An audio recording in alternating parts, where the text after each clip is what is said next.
Hey guys, কেমন আছেন সবাই? শুভ দীপাবলি, শুভ কালী পুজো। সবাই ভালো আছেন তো? আজকে আপনাদের নিয়ে চলে এসেছি হুগলি শেওড়াফুলি নিস্তারিণী কালীবাড়িতে। খুবই বিখ্যাত এক কালী মন্দির এটি। হাওড়া থেকে মেন লাইনে 8টি স্টেশন পর নবম স্টেশনের মাথায় পড়ে শেওড়াফুলি। এখানে নামার পর যে কোনো অটো বা টোটো ধরে কালীবাড়ি। হ্যালো বন্ধুরা, শুভ সন্ধ্যা। আজকে কিন্তু আপনাদের সকালবেলা নিয়ে আসিনি, আজকে সন্ধেবেলা নিয়ে এসেছি আরও একটা নতুন জায়গায়। এই জায়গাটা কি কেউ চেনেন? না চিনলে বলে দিই, এটা হচ্ছে শেওড়াফুলির নিস্তারিণী কালীবাড়ি। সঙ্গে থাকুন বাকিটা দেখার জন্য। এই যে কালীবাড়িটি দেখতে পাচ্ছেন, এখানে একটা অদ্ভুত জিনিস হলো এইখানকার মেলা 12 মাস। দেখুন, ছোট ছোট দোকান বসেছে, কিন্তু পাওয়া যায় ঠাকুরের জিনিস।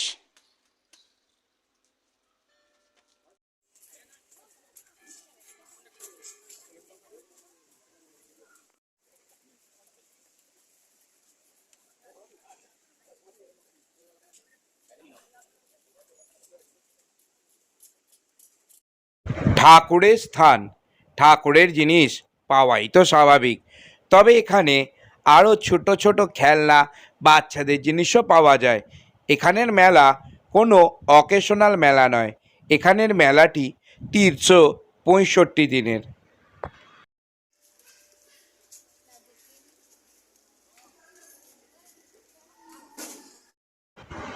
তা বন্ধুরা, আপনাদের মধ্যে অনেকেই হয়তো এই মন্দিরে এসছেন বা এই মন্দিরের নাম শুনেছেন। আমাদের এখানে এই মন্দিরটি খুবই জনপ্রিয় এক মন্দির। বিশেষ করে এই মন্দিরে সারা বছরই একটি অনুষ্ঠান হয়, সেটি বিবাহ।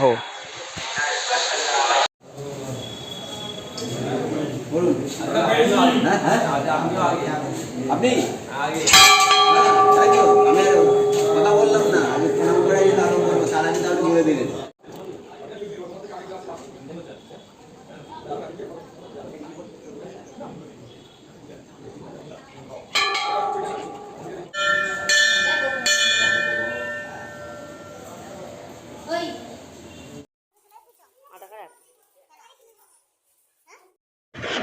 এই মন্দিরের পাশেই রয়েছে মা গঙ্গা। আপনারা এলে অবশ্যই গঙ্গা দর্শন করতে পারবেন। দেখলেন নিস্তারিণী কালী মন্দির। এবার চলুন আলাপ করে নিই এই কালী মন্দিরের পুরোহিতের সাথে। আসুন, আপনার নাম? অরুণ কুমার ভট্টাচার্য। আপনি কোথায় থাকেন? আমি শেওড়াফুলিতে থাকি। এখানে আপনি প্রত্যহ পুজো করেন? তো আমি, আমার ভাইয়েরা, আমরা সকলে মিলে পুজো করি। 15 দিন করে আমাদের পালা থাকে, সেই পালায় যে যার নিজের নিজের পুজো করি। আমরা বংশগত পুরোহিত। আমি 42-43 বছর ধরে পুজো করছি। আমার বাবা, আমার দাদু, আমার জ্যাঠা, আমার ভাইরা, ভাইপো সকলেই আমরা মায়ের সেবায় নিযুক্ত। একটু যদি মন্দির সম্পর্কে আপনার মুখে কিছু জানতে পারি।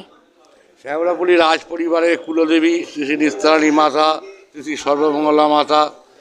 দেওয়ালে লেখা আছে, বাংলা 1234 সালে জ্যৈষ্ঠ মাসে শুক্লপক্ষে দেবী নিস্তারিণীকে প্রতিষ্ঠা করেন রাজা হরিশ্চন্দ্র রায়। রাজ পরিবারের সদস্যরা এখনও সেই সেবার কাজে নিযুক্ত। আমরা পুরোহিত, সেই রাজ পরিবারের সদস্যকে এখনও আমরা সহযোগিতা করি, এবং এলাকার সমস্ত মানুষ, হুগলি জেলার সমস্ত মানুষ যারা মন্দিরে আসেন, নিয়মিত মায়ের কাছে আসেন, মা তাদেরকে আশীর্বাদ করেন। আমরা মায়ের কৃপায় আজকে অনেক বড় হয়েছি।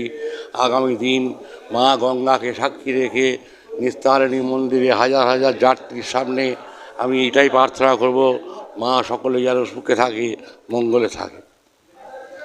অনেক ধন্যবাদ আপনাকে। এবার চলুন আলাপ করে নিই আরও এক পুরোহিতের সাথে। আপনার নাম? আমার নাম কেদারনাথ ভট্টাচার্য। কোথায় থাকেন? এখানে শেওড়াফুলিতে।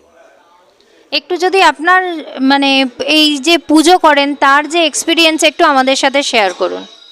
একই ব্যাপার, যিনি একটু আগে যেটা বললেন, যিনি কথা বললেন অরুণ কুমার ভট্টাচার্য, উনি সম্পর্কে আমার কাকা হন।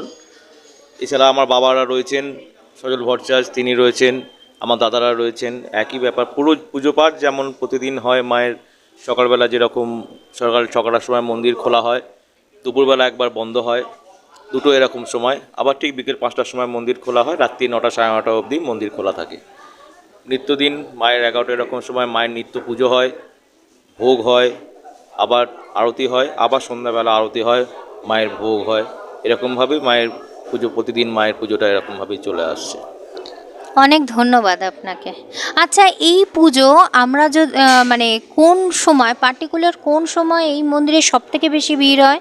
মায়ের জন্মতিথি মানে যেদিনকে মায়ের প্রতিষ্ঠা হয়েছিল সেটা হচ্ছে জামাই ষষ্ঠীর আগের দিন, মায়ের প্রতিষ্ঠা দিবস। ওই সময়ে মায়ের জন্মতিথি পুজোটা একটা বিশাল আকারে হয়। এছাড়া প্রতি অমাবস্যার পুজো তো রয়েইছে, মায়ের কালী পুজো তো হয়ই, কালী পুজোর সময় জমজমাট পুজো হয় মায়ের। সেই সময় ভক্তবৃন্দের সংখ্যা কীরকম থাকে? থাকে, ভালোই থাকে, মানে উজাড় করার মতো বলবো না, তবে যেমন থাকার তেমনই থাকে। আমাদের তো এটা একটা মানে অঞ্চলের মধ্যে মন্দির, দক্ষিণেশ্বরের মন্দিরের থেকে একটুখানি কমই দর্শকবৃন্দরা থাকে, ভক্তরা থাকে। এছাড়া মায়ের ভক্ত মায়ের কাছে কোনোদিন কম নয়, মায়ের ভালোই থাকে, কোনোদিন কম হয় না মায়ের কাছে ভক্তরা, ভালোই প্রতিদিন যাত্রী থাকে। অনেক ধন্যবাদ আপনাকে। বন্ধুরা, আজ আমাদের এই মন্দিরটি দর্শন হলো আমাদের সাথে আপনাদেরও। তা কেমন লাগলো কমেন্টে কি জানাবেন? জানালে খুবই খুশি হব। সাথে যদি লাইক, শেয়ার এবং সাবস্ক্রাইবটা করেন তাহলে আরও বেশি খুশি হব। চলুন বন্ধুরা, আজকের ভিডিওটি আর খুব বেশি না বাড়িয়ে ভিডিওটি এখানেই শেষ করি। সবশেষে বলি, আমাদের এই ভিডিওটি সম্পূর্ণ দেখার জন্য অনেক অনেক ধন্যবাদ এবং আপনাদের দীপাবলি খুব সুন্দরভাবে কাটুক এবং সাবধানতা বজায় রেখে বাজি পোড়ান। Thanks for watching.